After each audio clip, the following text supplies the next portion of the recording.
A paz do Senhor, meus amados irmãos. Eu sou o evangelista Wellington, da sede da Assembleia de Deus Montese, e nesta rica oportunidade nós iremos falar sobre a verdadeira adoração, que está no 15º capítulo da nossa declaração de fé.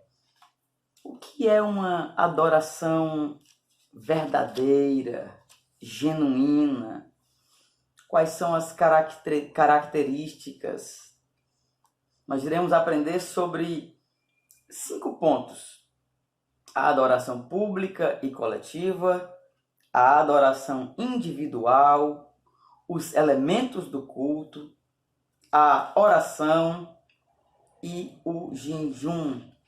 São 5 pontos maravilhosos, onde nós iremos baseados, fundamentados na palavra de Deus e na nossa declaração de fé das Assembleias de Deus, onde temos uma lição maravilhosa para a vida de cada um de nós. Eu quero convidar você a estar conosco.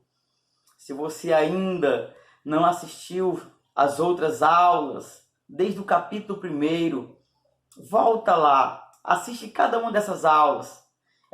São ensinamentos riquíssimos, são ensinamentos maravilhosos, porque na nossa essa declaração de fé, ela é de um valor incalculável, aonde nós podemos aprender muito sobre a palavra de Deus, no que acreditamos, no que confessamos, no que anunciamos. Você tem essa rica oportunidade.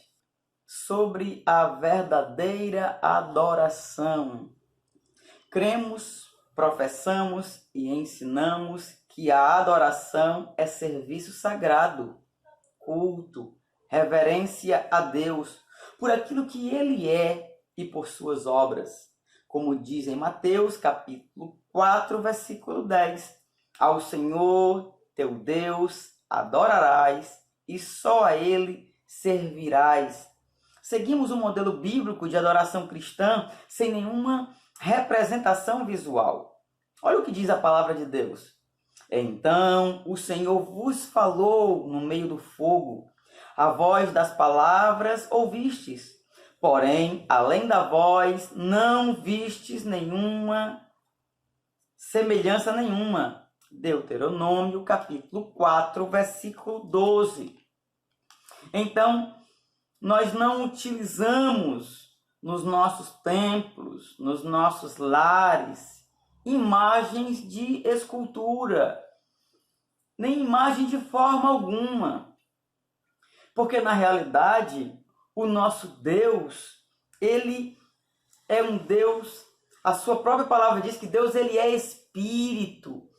Então não há necessidade de nós estarmos diante dos ídolos, das imagens, das esculturas, daquilo que querem apresentar como Deus. Não, o nosso Deus é Espírito.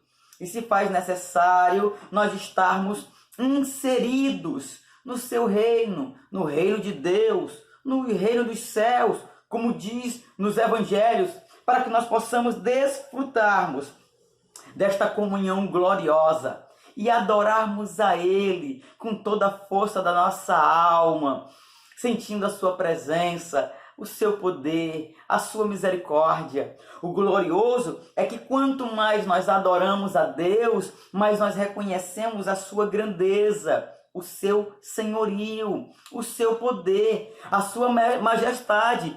E por outro lado, nós reconhecemos a nossa fragilidade, a nossa pequenez, o quanto nós precisamos reconhecer a gloriosa, magnífica e extraordinária soberania de Deus, que é um Deus imutável. Então, quanto mais nós o adoramos, mais nós somos aquebrantados e coisas especiais acontecem na vida dos verdadeiros adoradores. Aqui o primeiro ponto, a adoração pública e coletiva. reunimos-nos como corpo de Cristo para a adoração pública ao Deus Trino. Jesus prometeu: aonde estiverem 2 ou 3 reunidos em meu nome, ali estou eu no meio deles. Mateus capítulo 18, versículo 20. A adoração pública é a atividade de glorificar a Deus em coletividade e serve também para quê? Para comunhão. Como é maravilhoso estarmos com os nossos irmãos diante desta coinonia, desta cumplicidade, deste companheirismo, desta unidade. Como é maravilhoso nós desfrutarmos desta comunhão com os nossos irmãos, independente da classe econômica, independente de qual seja o estado, qual seja o país, se aceitou a Jesus e está no corpo de Cristo, meus amados irmãos, é glorioso adorarmos a Deus coletivamente com os nossos irmãos. Diante desta coletividade, nós entendemos que esta união serve para despertamento. Quantas vezes estamos tão desanimados na fé, tão tristes, tão abatidos, muitas vezes até com uma certa frieza espiritual, mas diante desta comunhão, diante desta adoração pública, Deus usa por intermédio da palavra, da visão, da revelação, da profecia. E o que acontece? Um despertamento. Alguém ali que estava numa certa sonolência espiritual, logo ele se acorda e entende que precisa se manter de pé diante da presença do nosso Deus. Esta reunião na adoração coletiva, ela serve também para exortação. O glorioso, olha o que diz aqui a palavra de Deus. Por isso, exortai-vos uns aos outros e edificai-vos uns aos outros, como também o fazeis. 1 Tessalonicenses, capítulo 5, versículo 11. Essa palavra exortar, no sentido original, significa, sabe o quê? Chamar para perto, chamar para o meu lado.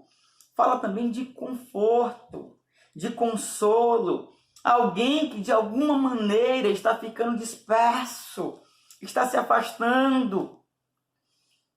A exortação vai servir como um consolo da parte de Deus. A exortação é como se alguém estivesse se distanciando, alguém pega no braço com amor e carinho e diz: vem para cá, vem para o meu lado, eu vou te ajudar. Meus irmãos, como é glorioso adorarmos a Deus nesta coletividade. Esta união serve também para a edificação da igreja. Porque diante dos talentos que Deus distribuiu a cada um ora com tanto poder, outros têm aquela capacidade de interceder, outros pregam, outros louvam, e assim cada um de nós vamos sendo edificados no corpo de Cristo. E o que acontece? Vai acontecer um crescimento espiritual. Quanto mais nós adoramos a Deus, nessa adoração pública e coletiva, junto com os nossos irmãos, a gente vai crescendo mais e mais na presença do Senhor. Essa adoração pública, ela é realizada com ordem e decência, para que os descrentes reconheçam a presença de Deus no culto e para que somente Deus seja adorado no culto. Os nossos cultos precisam ser cultos teocêntricos, aonde Deus esteja no centro. Os nossos cultos precisam serem cultos cristocêntricos, aonde Cristo precisa estar no centro, e não cultos antropocêntricos, aonde o homem vem estar em primeiro lugar, aonde o homem vem a ter primazia. Não, nas nossas igrejas, na nossa assembleia, nós louvamos ao Senhor, porque Deus está em primeiro lugar. Louvado seja o nome do Senhor dos Exércitos. Nenhuma prerrogativa é dada a anjos e a seres humanos, pois Deus não divide a sua glória com ninguém. E a minha glória não a darei a outrem. Isaías, capítulo 48, versículo 11. Portanto, confessamos que na adoração pública, a oração, o cântico, o ofertório, a hora de ofertar, a pregação, o exercício dos dons espirituais na igreja servem para que em tudo Deus seja glorificado por Jesus Cristo, a quem pertence a glória e o poder para todo sempre. Amém. Primeira Epístola de Pedro, capítulo 4, versículo 11. Então, em todos estes momentos, no momento da oração, da leitura da palavra, da pregação da palavra, da entrega das ofertas e dos dízimos, tudo isso, nós estamos louvando, nós estamos adorando, nós estamos glorificando e exaltando aquele que tem todo o poder. Quem? O El Shaddai. O Deus Todo-Poderoso, o Jeová Jireh, o Deus da providência. E assim, cada nome de Deus expressa uma maneira dele agir na vida de cada um de nós. Então, este capítulo da nossa declaração de fé veio para nos mover, nos motivar, nos ensinar a estarmos com os nossos irmãos e adorarmos em coletividade. E sabe o que acontece? A glória de Deus é manifestada. O Senhor acaba salvando, curando, batizando com o Espírito Santo, edificando a nossa fé, renovando a nossa esperança. Sabe por quê? Porque breve Jesus voltará. Aqui no segundo ponto, a adoração individual.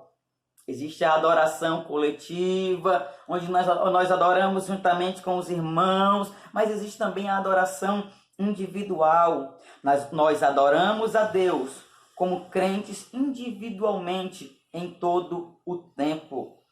Foi isso que Jesus Cristo disse para a mulher samaritana. A hora vem, e agora é, em que os verdadeiros adoradores adorarão ao Pai em espírito e em verdade, porque o Pai procura a tais que assim o adorem. João, capítulo 4, versículo 23.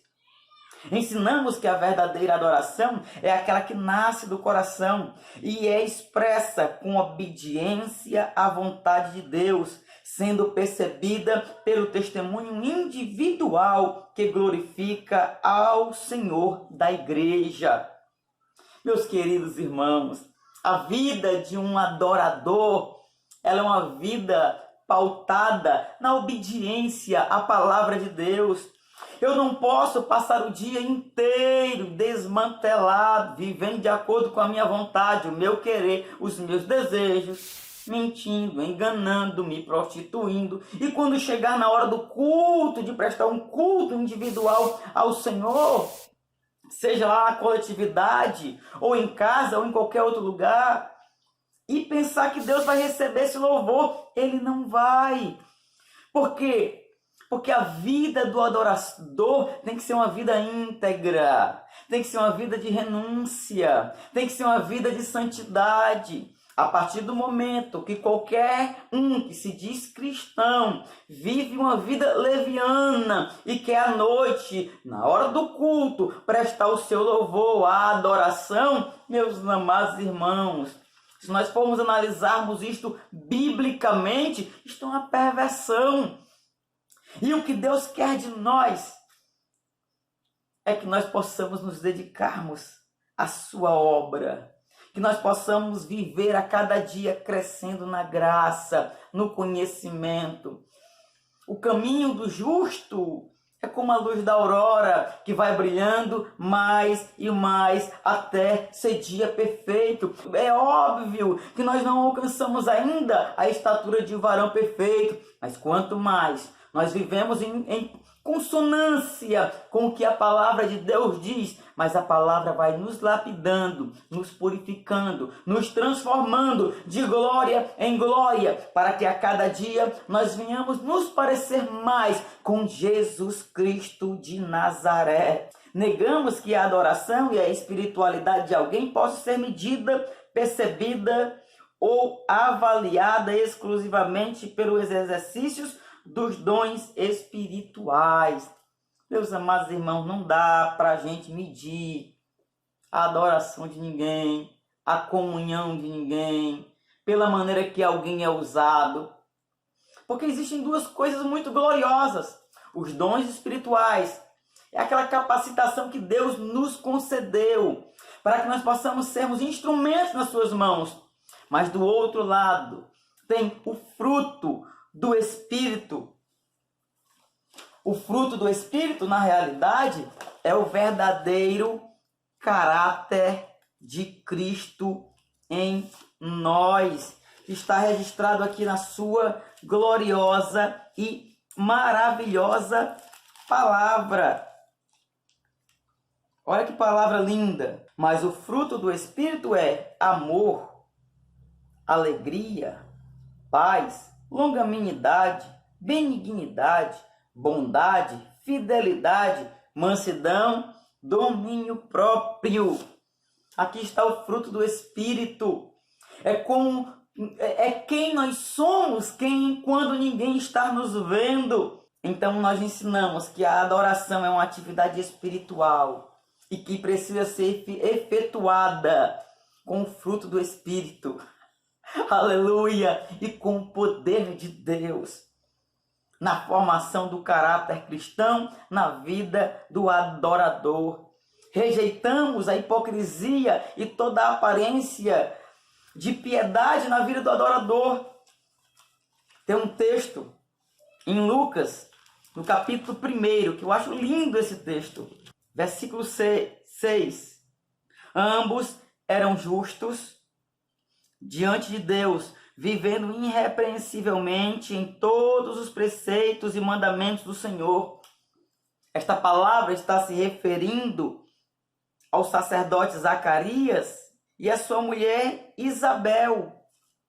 Eles eram justos diante de Deus e tinham uma vida irrepreensível diante dos homens.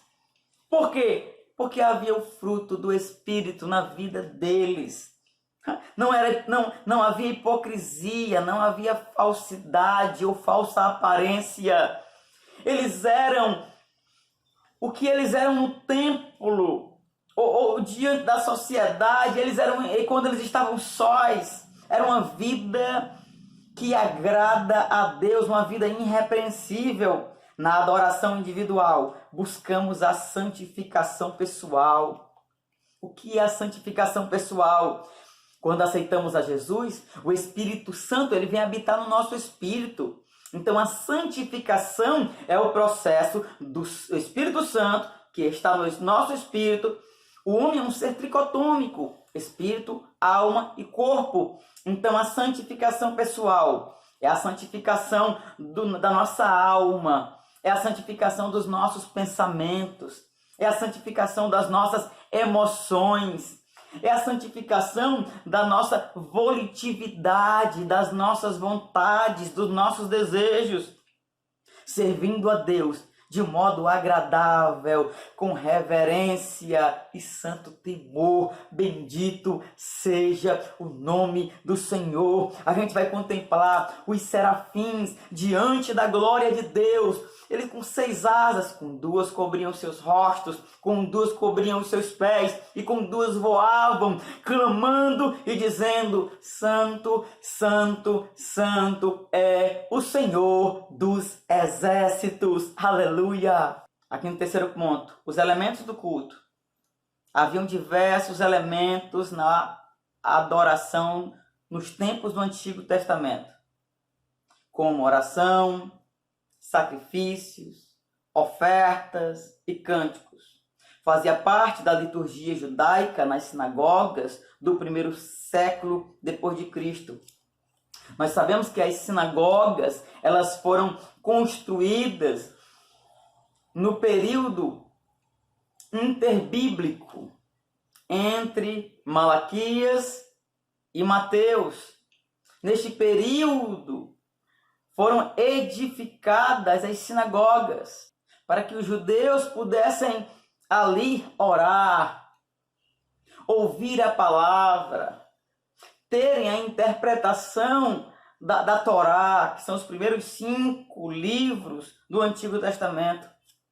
A oração antífona do Shema ouve a confissão de fé dos judeus, que está aqui registrada em Deuteronômio, capítulo 6, versículo 4. Ouve, Israel, o Senhor, nosso Deus, é o único Senhor. Então ali havia a leitura bíblica, a exortação. Nossa liturgia é simples e pentecostal, conforme o modelo do Novo Testamento. Que fareis, pois, irmãos, quando vos ajuntais? Cada um de vós tem salmos, tem doutrinas, tem revelação, tem língua, tem interpretação. Faça-se tudo para a edificação. 1 Coríntios, capítulo 14, versículo 26. Então ela consiste, como nós já temos falado, os elementos do nosso culto hoje: oração, louvor, leitura bíblica, exposição da palavra, testemunho, contribuição financeira, ofertas, dízimos. Entendemos que a adoração está incompleta na falta de pelo menos um destes elementos, exceto se as circunstâncias forem desfavoráveis ou contrárias. O que significa isso? O irmão está desempregado, ele não está tendo condições de ofertar. Deus não vai deixar de receber o teu louvor, a tua adoração, porque você não tem uma oferta, mas isto é uma exceção. O culto precisa ser completo. Nós precisamos nos oferecermos a Deus, como diz aqui na sua palavra, em Romanos, no capítulo 12, versículo 1. Rogo-vos, pois, irmãos, pelas misericórdias de Deus, que apresenteis o vosso corpo por sacrifício vivo, santo e agradável a Deus, que é o vosso culto racional. Aleluia! Como é maravilhoso nós adorarmos a um Deus que nós sabemos quem Ele é, que nós sabemos o que Ele pode, que nós sabemos o que Ele faz. Meus amados irmãos, o nosso Deus é um Deus onipotente, onipresente, onisciente. Ele é um Deus imutável, Ele não muda, Ele é o mesmo de ontem, de hoje, de eternamente. Aleluia! Aqui no 4º ponto, é a oração. A oração é o ato consciente pela qual a pessoa dirige-se a Deus para se comunicar com Ele e buscar a sua ajuda por meio de palavra ou pensamento. Temos diversas reuniões de oração e também é nosso hábito a vida de oração. Orai sem cessar. 1 Tessalonicenses capítulo 5, versículo 17. Quando Paulo disse orai sem cessar, ele não quis dizer que eu e você precisamos estar 24 horas por dia de joelhos orando. Não! Isso fala de uma vida de comunhão com o Senhor. Uma vida de relacionamento. Uma vida onde nós temos a oportunidade de conversarmos com Deus em qualquer lugar, de qualquer lugar, a qualquer hora. Independente das circunstâncias, que nós possamos ter este elo de comunhão com o Senhor. Assim como você e eu temos amigos e às vezes temos tanto prazer de conversar com eles. Deus quer mais de nós. Deus quer que venhamos contar para Ele os nossos segredos, as nossas vontades. Nós precisamos nos relacionarmos mais com Deus. E a oração é uma oportunidade é que podemos dizer de dupla via. Não é só eu, não é um monólogo onde só eu falo com Deus e Ele fala comigo. Nossa oração individual e privativa ou congregacional, apresentamos a Deus a nossa gratidão, as nossas petições. Louvado seja o nome do Senhor. E é por isso que se faz necessário nós termos fé, nós acreditarmos no poder de Deus. E quando orares, não sejas como os hipócritas, pois se comprazem em orar em pé nas sinagogas e às esquinas das ruas, para serem vistos pelos homens. Em verdade vos digo que já receberam o seu galardão. Mas tu, quando orares, entra no teu aposento, fecha a tua porta, ora ao teu Pai, que vê o que está oculto, e teu Pai, que vê o que está oculto, te recompensará. Mateus capítulo 6, versículo 5, versículo 6. Os hipócritas, eles iam para as esquinas das praças e oravam ali muitas vezes em aramaico. As pessoas passavam de um lado e viam e ficavam, meu Deus, que oração linda. Na realidade, aramaico não, em hebraico. Aqueles fariseus, sacerdotes, com as suas grandes vestes. E as pessoas ficavam pasmas, admiradas com as orações que eles faziam, mas era puro teatro, era pura hipocrisia. Eles estavam interpretando algo que eles não eram. Aí Deus diz, quando vocês quiserem orar, entra no teu quarto, fecha a tua porta. O original vai dizer, tranca a tua porta. E teu Pai, que está em oculto. Sabe o que Deus está dizendo com essa palavra? Às vezes a gente corre atrás de Deus. E o Senhor está dizendo, eu estou no teu quarto, te esperando para você conversar comigo. Você pode até não me ver, mas eu estou aí. Aleluia! E Ele já tem algo nas mãos. E teu Pai, que vê o que está oculto, te recompensará. Ei, o que você precisa já está nas mãos do teu Deus, do teu Senhor, do nosso Senhor, no teu quarto, te esperando, me esperando, para entregar aquilo que nós tanto estamos precisando. O que é isso? É a verdadeira oração. Louvado seja o nome do Senhor. Cremos no poder da oração. A oração feita por um justo pode muito em seus efeitos. Tiago capítulo 5, versículo 16. Por intermédio de uma oração. O que é oração? Conversar com Deus. Abraão intercedeu pela vida do seu sobrinho e ele foi salvo. Por intermédio de uma oração, as portas se abrem. Paulo estava preso lá em Filipe. Por volta da meia-noite, ele começou a orar e a cantar. O que é isso? É adorar a Deus, é conversar com Ele. A Bíblia vai dizer que de repente a terra tremeu, o Senhor sacudiu aquele lugar.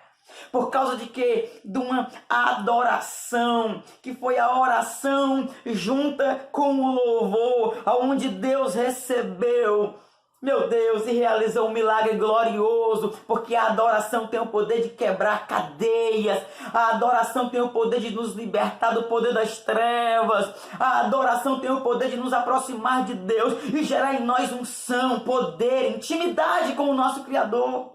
Oremos pelas nossas famílias, oremos pelos nossos pastores, oremos pelos nossos líderes, pelos missionários, pela salvação de todas as pessoas. Oremos pelas autoridades constituídas. Oremos pela nação de Israel e Jerusalém. Oremos em favor dos enfermos, dos presos, por diversos tipos de milagres, pois Deus é poderoso para fazer tudo muito mais abundantemente, além daquilo que pedimos ou pensamos, segundo o poder que em nós opera. Efésios capítulo 3, versículo 20. É do agrado de Deus que é a oração dos seus santos. Aleluia. É usado metaforicamente a palavra incenso, porque quando a gente começa a orar, e adorar. A nossa oração e a nossa adoração sobe para diante de Deus como um incenso. E sabe o que acontece? Este incenso, ele é depositado em taças de ouro diante da presença de Deus. Eu não posso deixar de ministrar isso ao teu coração. Apocalipse capítulo 5, versículo 3. Ora, nem no céu, nem sobre a terra, nem debaixo da terra, ninguém podia abrir o livro, e nem mesmo olhar para ele. E eu chorava muito, porque ninguém foi achado digno de abrir o livro, e nem mesmo de olhar para ele. Todavia um dos anciãos me disse: não choreis. Eis que o leão da tribo de Judá, a raiz de Davi, venceu para abrir o livro e os 7 selos. Então vi, no meio do trono e dos 4 seres viventes, e entre os anciãos em pé um cordeiro, como tendo sido morto. Ele tinha 7 chifres, bem como 7 olhos, que são os 7 espíritos enviados por toda a terra. Louvado seja o nome do Senhor.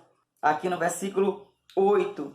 E quando tomou o livro, os 24 anciãos e os 24 anciãos prostraram-se diante do cordeiro, tendo cada um deles uma harpa e taças de ouro cheias de incenso, que são as orações dos santos. Agora olha o que diz o capítulo 8, versículo 3. Veio outro anjo e ficou de pé junto ao altar, com um incensário de ouro, e foi-lhe dado muito incenso para oferecê-lo com as orações de todos os santos sobre o altar de ouro que se achava diante do trono. E da mão do anjo subiu à presença de Deus a fumaça do incenso com todas as orações dos santos. E o anjo tomou o incensário, encheu do fogo do altar e atirou sobre a terra. Aleluia! Você entendeu que essa palavra linda? As nossas orações sobem diante de Deus e que na hora certa ela será derramada diante da presença do Senhor. Aleluia! E o Senhor vai retirar ali e jogar sobre a terra com fogo. Deus vai responder às nossas orações pelo poder e a autoridade da palavra de Deus. Aqui no 5º e último ponto, jejum é uma prática frequente entre nós, na vida diária dos crentes, individualmente e também em reuniões de culto, com um objetivo específico, como acontecia nos tempos bíblicos: santificai um jejum e apregoai um dia de proibição, congregai os anciãos e todos os moradores da terra na casa do Senhor vosso Deus e clamai ao Senhor. Meus amados irmãos, o jejum bíblico é a abstinência de alimentos, acompanhada de uma atitude pessoal de contrição, dedicação e devoção por certo tempo, com o propósito de afastar-se para buscar a Deus e se dedicar exclusivamente a Ele. Sabe o que é jejuar? É sacrificar a carne. Mas sabe qual o verdadeiro jejum, além da abstinência de alimento? É nós consagrarmos os nossos ouvidos. É nós consagrarmos os nossos olhos.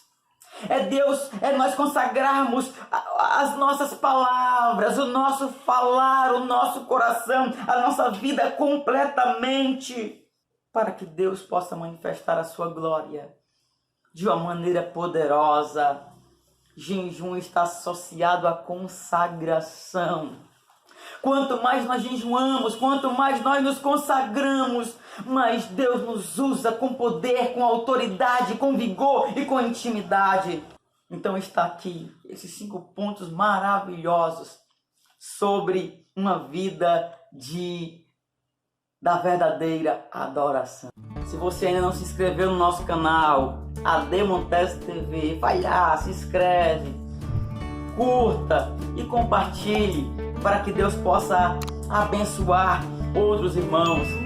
Eu quero indicar a Bíblia Sagrada, para que você possa meditar nela, sobre tantos assuntos tão gloriosos: família, ministério, vida de oração, vida de comunhão.